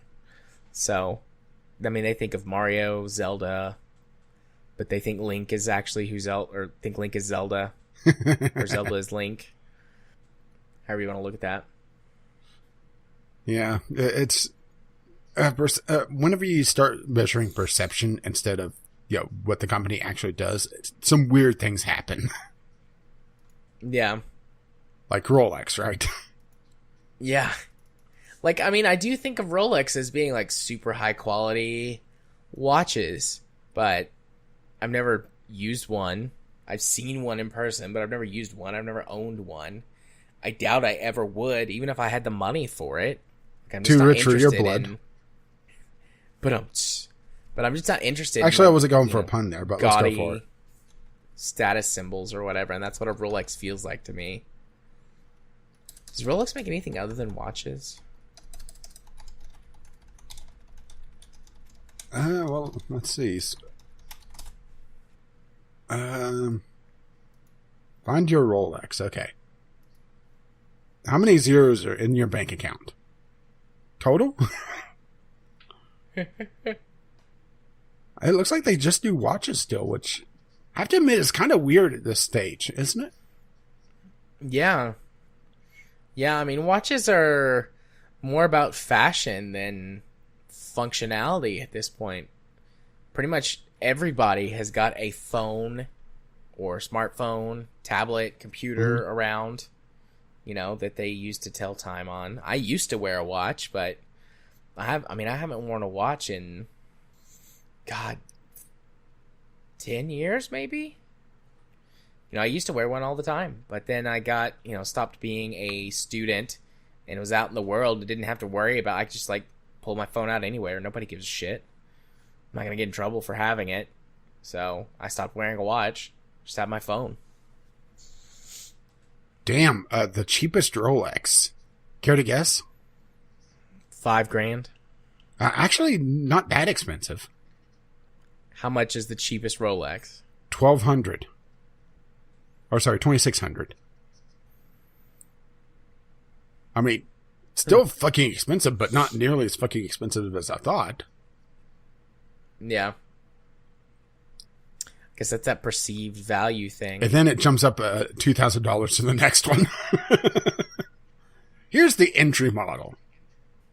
Maybe it's just me, but looking at a Rolex, it's just stupidly expensive for a watch. Yeah. And we're kind of fixated on Rolex, aren't we? We are. We're way, way off the reservation at this point. Reading through this article, I thought it was interesting, like Nintendo being at number 9. But I mean, that makes perfect sense to me for the reason that we just said a minute ago. Like the perceived value or the perception of a company of like Nintendo is that they're very wholesome, very family friendly, very consumer friendly, and that would bump it up in a lot of people's minds, I think. I mean, it bumps Nintendo up in my mind. When I think of gaming, I forever will be a PC gamer, but nothing feels more wholesome to me than Nintendo. And when it comes to consoles, I do want a Nintendo Switch very badly. And I'm not interested in anything else that any of the other console manufacturers or companies are doing. Yeah, I'm trying to find the full list. PC and a Nintendo. Because it looks like you can download the data set for the whole list, but you have to create an account. Mm-hmm. And I don't know if you have to pay anything for an account for this. Yeah, I don't think the patrons would enjoy that. No. But I mean, it said there's 2,200 something companies on there, so. I'm just wondering what the second video game company is. Yeah. Because Nintendo, okay, thinking about it, it makes a lot of sense. Oh, hang on. I think I found a better list. Oh no, this is last year's, I think. This was released in March. Okay, so this is is March's lists, and Microsoft is up there. How often do they do this list? Even though Microsoft is technically not a video game company, they're a lot more than that. But okay, this is the March list? Question mark? Microsoft is 31st. So Forbes has got the top 100 listed, not just the top 10. Microsoft is at number 2 with 31. In 31st. Okay, on this one, Microsoft is sitting at 5th. But I'm not sure when this list is from. They just also call it a 2019 list, so it looks like they compile them once every couple months. But Nintendo is just outside the top 10 on this one at 12th. Let's see, Levi Strauss is at 13th. Google is at 14. Where is another video? Looks like Sony is not on the list. Sony on my list is at number 6 on the older list. There's a lot of companies in here that I wouldn't have thought about, but in retrospect. FedEx is at 61? No. Not with the driver I get. I don't see another video game company in the top 100. Or, yeah, that I would consider a video game company. Because Sony is a weird thing where it's, they recently announced that they're kind of combining a lot of their branches. Sony, up until recently, is essentially like a tree. The main trunk is Sony, and then, it has the video game division, the cell phone division, the camera division. They're all different branches of the same company. But it doesn't make a lot of sense in the modern technology age because, the cell phone division needs the cameras, right? Well, there are two separate things, and they're developed completely separately. So it's tougher to combine the technology. And so, their cell phone division is in trouble because of it, because they don't get the technology from the TV department for the screens. They don't get the technology from the camera department. So, very interesting, Just looking at this, Heineken is on here at 66 on this list. Yeah, there was Microsoft was at 31, and then nothing else was on the list, video game related. So, and we don't even know if Microsoft is on there because of Windows or I would imagine more their gaming products. I would imagine more Windows. I would too. But that's essentially just reaffirming that Nintendo is kind of the good guys ish for video games, or at least the perception of them, because we really know the dirty secret of Nintendo. Mario is a home wrecker. He is. Turn to page 9 for the full story. I mean, Bowser just tries to take Peach out on a date. Then Mario shows up and, ruins the entire thing. Indeed. And then he knocks, in the scuffle, the Crown of Power leaves Peach's head and lands on Bowser. And then suddenly Mario can't control himself anymore. Neither can I. Wink. All right. Yeah, that was just interesting. Yeah. Although I think we had a better time talking about Rolex than Nintendo.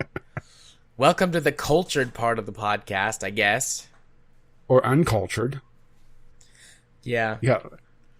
That number has too many zeros for me to even consider this watch. Can you knock at least 2 off?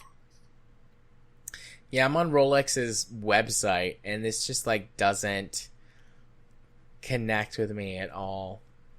I don't understand. It's the world of Rolex. Rolex and tennis. Rolex and equestrian. Rolex and golf. Rolex and, yachting, mountaineering. Well, golf. Other things that you can click on. And it, gives you... Okay. a full spread of Rolex's history in this whatever. So, and I'm just man, I'm not interested in any of this at all. Okay, so you played golf. Maybe you could explain this to me. Why is it so important to have a precision timepiece in golf? Outside of rich, snooty dudes. It's a good question. Most of my time playing golf was spent, standing around talking to people, or driving the golf cart like an asshole, or trying to get the cart lady to give us beer even though we were underage. That was most of my experience golfing, so precision timekeeping was not needed. Also, I'm not sure why you would need a Rolex if you're into motorsport. I guess, though, they're more like the people outside. Yeah, Jackie Stewart, Mark Webber, Nico, all F1 people. Oh, well, now it makes a lot more sense. You know, whenever there's the horrific crash, you know, you can pass the Rolex down to the next of kin. It goes to the second. Like, the first driver is in an accident, so the Rolex is passed on to the second driver as a rite of passage up to being first now. You are now the lead driver on our team. Wear this well. Is that blood? How was it not destroyed in the crash and the gigantic ensuing fire? It's a Rolex. It'll survive anything. Only thing that survives more is the original Game Boy. There, I brought it around back to gaming. And Nintendo specifically. Good job. So before we get lost in the weeds again, let's head on over to our community corner, which, again, is this week going to be just another game night spotlight, I believe. We didn't have anything, did we? No.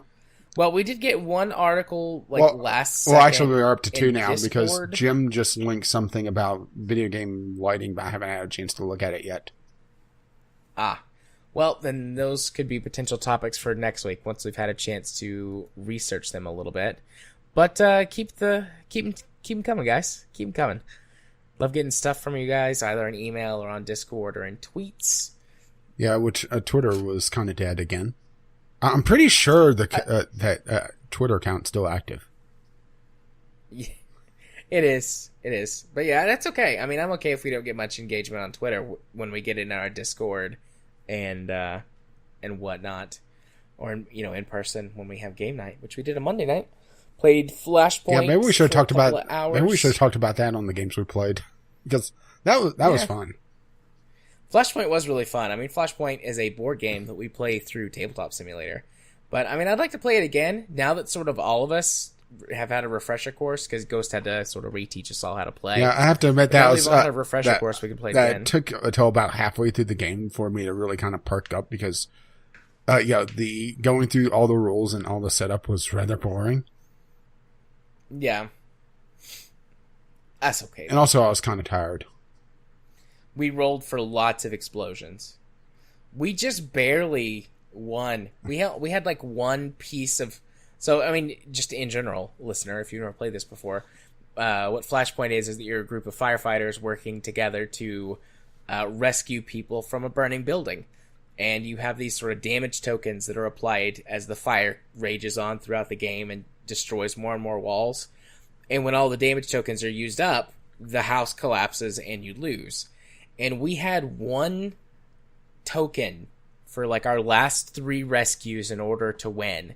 And we somehow managed to finally get that stupid kitchen fire under control and rescue people. And not only did we rescue enough to win, but we went ahead and cleared all of the potential survivors. And we rescued like 10 people instead of 7.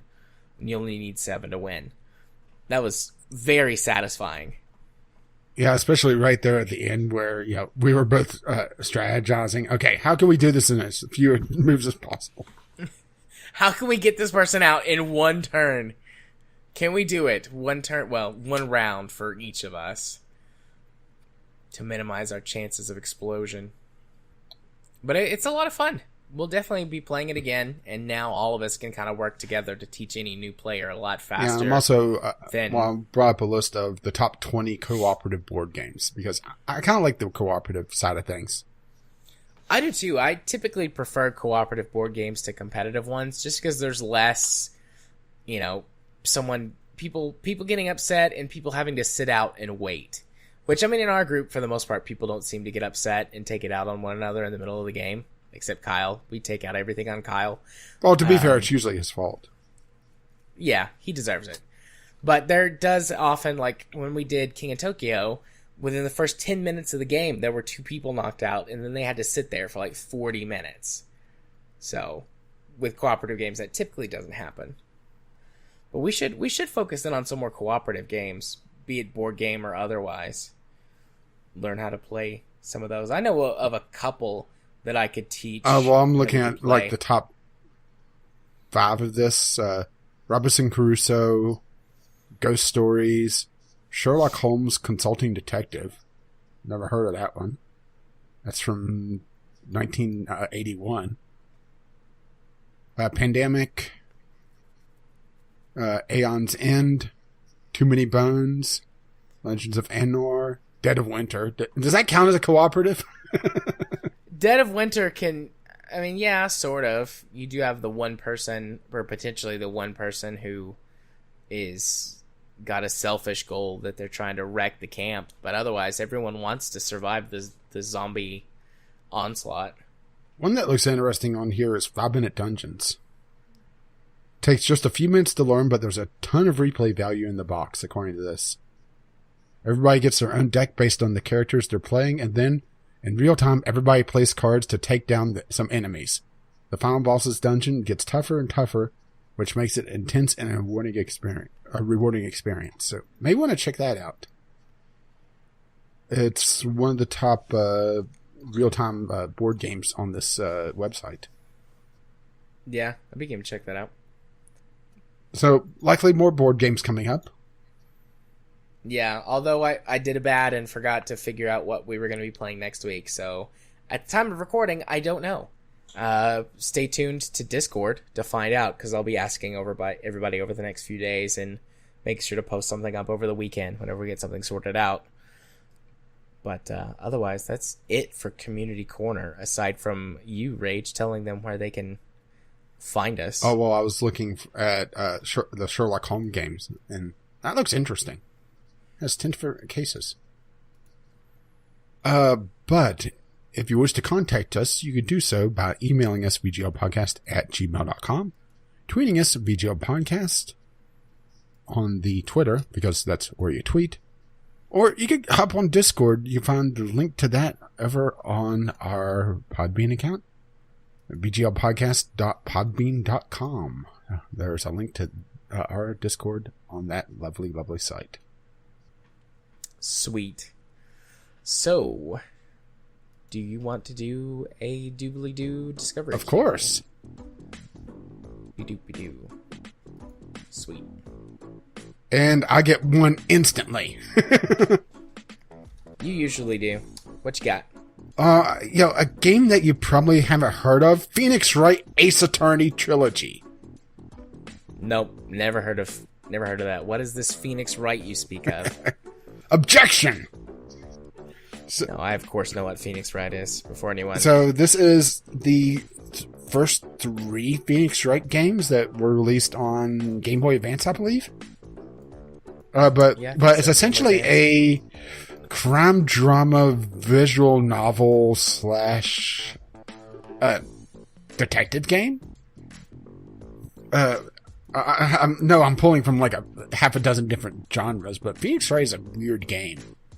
And also has a very JRPG sense of itself, kind of wacky, but at the same time taking itself seriously. Looks like it has both the English and original Japanese. Let's see. French, German, Korean, simplified Chinese, and traditional Chinese language support will be added into the game in a post-launch update. But all 14 episodes spanning the first 3 games and one glorious collection. There you go. Phoenix Wright. So, you're up. Yeah, I'm staring at this, trying to figure out what it is, but what I should be doing is grabbing the link for it. It's called The White Laboratory. And it is a physics-based tower defense and real-time strategy game. Interesting. Where it looks like you create towers that actually move and do things, and you... Howl's Moving Tower? Yeah, you move the towers around, and the towers do different things. It looks like some of the towers shoot, but some of them are melee-based, and they swing blades around or roll around and smash stuff up. It looks interesting. I like the art style, too, that very minimalist, even with colors. You just got very muted...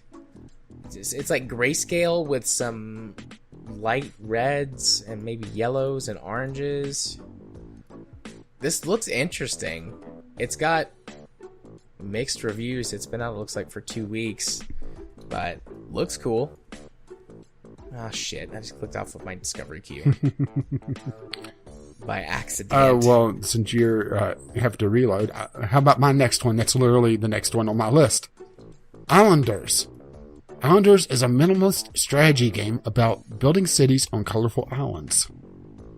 So, sort of almost an idle game, but not quite.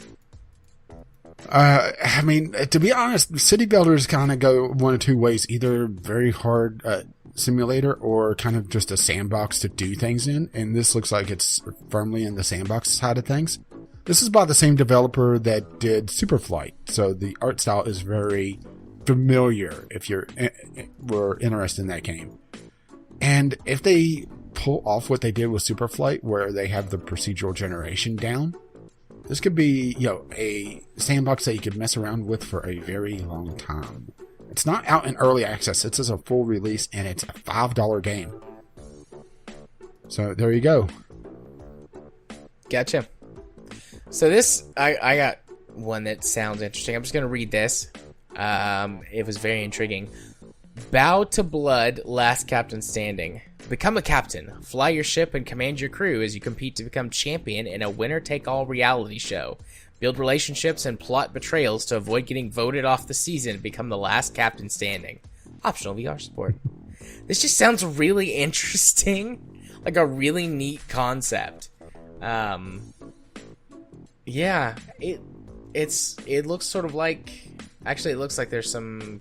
It's recommending FTL based off of this. I was going to say the command aspect might be inspired a little bit by FTL. I mean, this is the first person type of game, so it's definitely not, designed to look or play like it, but there's some command stuff and looks like some, random, so it's a roguelite. So that would be similar, probably another reason why it's recommending FTL as a similar type game. FTL and no, it's not even FTL for me. It's Homeworld and Galactic Civilizations. Interesting. I got FTL and Space Rogue as the 1 and 2. But anyways, it looks neat. I like it. Or at least like the look of it. Yeah, it's kind of funny that I mentioned Sherlock Holmes before. It looks like there's no mystery to this one. Curious Cases for desktop or VR. In this 3-chapter story, you play as a modern-day legend detective, Thomas More. He has solved more cases than one can count. Where others hit dead ends, he gets to work. So a first-person 3D detective game. I mean, it doesn't look too bad. There's some a couple places where it looks a little jank. Like pre-bought assets, but looks like it's rated fairly positively, but it only has 17 reviews. So, interesting. But, detective games, it's one of those things that I do love my detective stories, but at the same time, detective games are a minefield because if they get too difficult, you pretty much have to be thinking exactly like the developer to be able to fix it or to solve it. But if they're too easy, they're not really that much of a story. Let's see. It looks like this isn't their first... Oh, hey, I just got Phoenix right. Yeah. It looks like they've done a few like escape room games. Let's see. Elder Scrolls Online. Nope. The expansion. I got Islanders also. I'm getting somebody like your level trash. Yeah, I had a couple of games that didn't even have English language support, so I just skipped past that. Yeah, no, that's just an expansion for another game. Oh, that looks terrible. I am nearly done with my queue. Yeah, okay. Oh, interesting. All right, I'll throw this on the pile just because it looks like it's a free-to-play game. And it's a CCG. The Horus Heresy Legends. Warhammer 40k card game. Okay. no idea about this. Warhammer 40K is a literal minefield for video games because the rights holder just, they're sort of they're the anti-Disney with the Star Wars license where they just gave it to everyone. It didn't really care about the quality. It looks like it's a pretty standard CCG from what I could tell from the screenshots.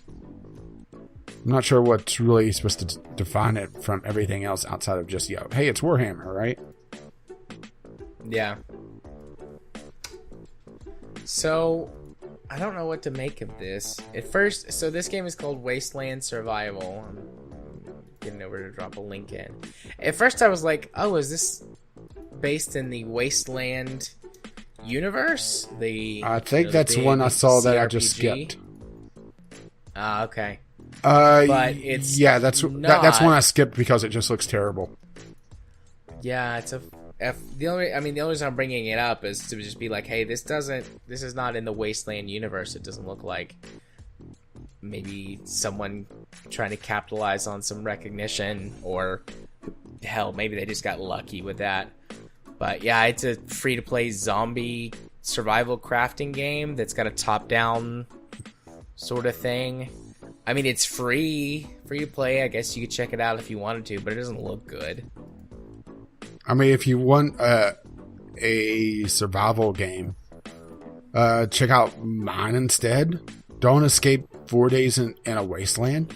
Survive through 4 days at the end of the world in this post-apocalyptic point-and-click thriller where your choices could keep you alive or not.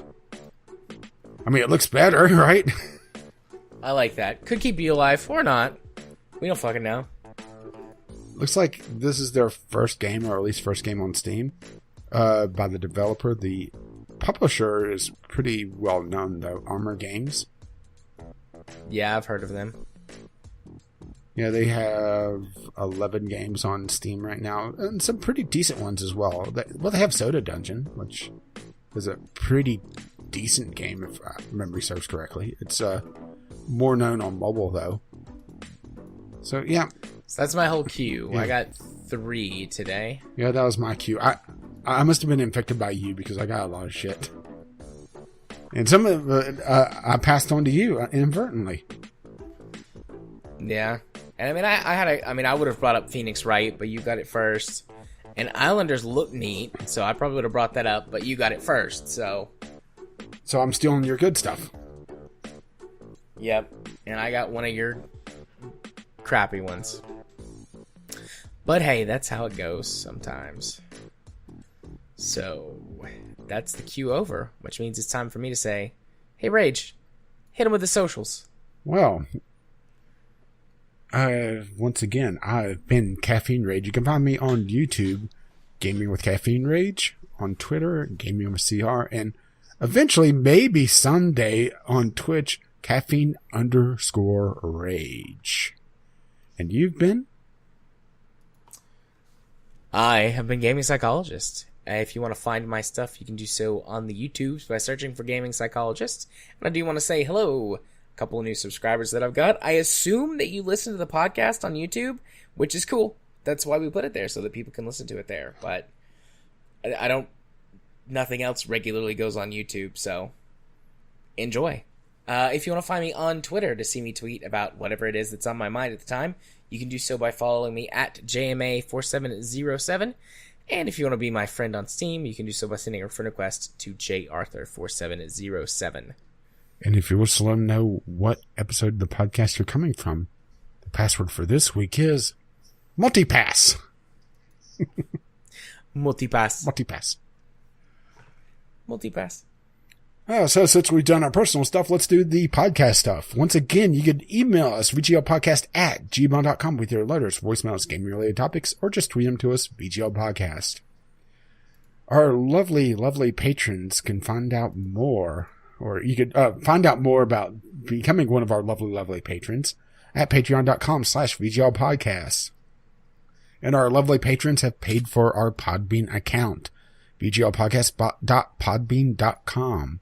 which hosts the RSS feed, our show notes, and links to both our stuff and stuff for the podcast, including the Discord, which has been actually fairly active tonight. I guess we woke them up. Must have. But if you don't wish to have the RSS feed, you can find us on iTunes, Google Play, or where, well, far better podcasts can be found, and somehow we've slipped on. Our intro and outro music is On the Ground by Kevin McLeod, and our Discovery Key music is Doobly Doo by the same artist. You can find his work at incompetech.com, and as always, as his lovely music starts to roll across my voice, bye-bye now. See you next time. Bye-bye.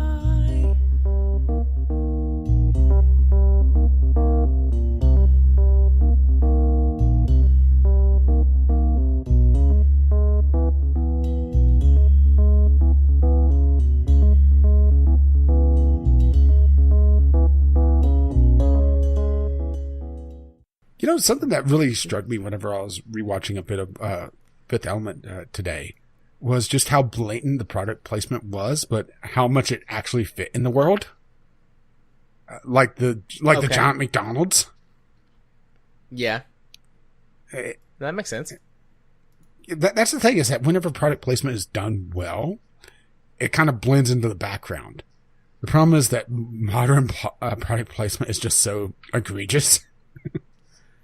Yeah. I wonder if that's just because the contracts, it makes it so that they can't blend into the background anymore. I don't know. Maybe. I was watching Friends the other day, and I have to say, as far as product placement goes, Friends was probably one of the best I've ever seen. Because there is just, I mean, if you look for it, there's shit everywhere. But it's all in the background, and it makes sense. Like, there will be cans of Coke sitting on the counter in the kitchen in the apartment. And it's like, yeah, absolutely. Of course there would be Coke cans there because it's a kitchen, and there would be drinks and food. And they're slobs. But they're just, they are. But they're just sitting on the counter. It's not like everyone else is holding a Coke being like, yes, would you like to try a sip of this new delicious Coca-Cola? Which there was, I think it was CSI Miami. Oh, yeah, the Subway. Subway? Yeah. Yeah. It's like, well. Yeah, I mean, it was basically an ad read. But then again, CSI isn't exactly the greatest of shows to begin with. Let's be perfectly frank. No. The original definitely had some moments, and I enjoyed sort of watching it, but it wasn't great. And then I never enjoyed CSI Miami. One interesting thing was when I was watching Back to the Future with the director's commentary, is when they were talking about the California Raisins. They had a marketing deal with them. Because Back to the Future is another one of those movies that has some rather blatant product placement, but you don't recognize it. Like the very beginning of the movie when Marty's wearing the sunglasses, that's product placement. Yeah. But the big one for the was that they got in trouble for a little bit was the California Raisins Association. This was back in the 80s when the California Raisins was the big thing, right? I was having a conversation at work today about California Raisins. What, did somebody hear through the grapevine? Hi-oh.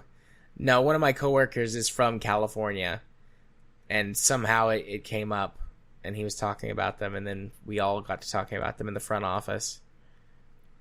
But anyway, the movie, originally, the group wanted just, have a big bowl of raisins, just this massive bowl sitting on the banquet table. And the director, Robert Zemeckis, got in a big fight with the with the lawyer representing them. Because he said it looked like a bowl of dirt sitting there when they were shooting it. And they actually got in trouble because the way they worked it into they covered the contract was when Marty came back to the present. The hobo with the song on the radio. Yeah. That was covering it, and they got pissed about it. Interesting. Yeah, that's another subreddit. Did I ever send you Movies in the Making? Yeah, okay. I wasn't sure. Yeah, I've been on there several times since you did. Yeah, it's just kind of how the sausage is made, right?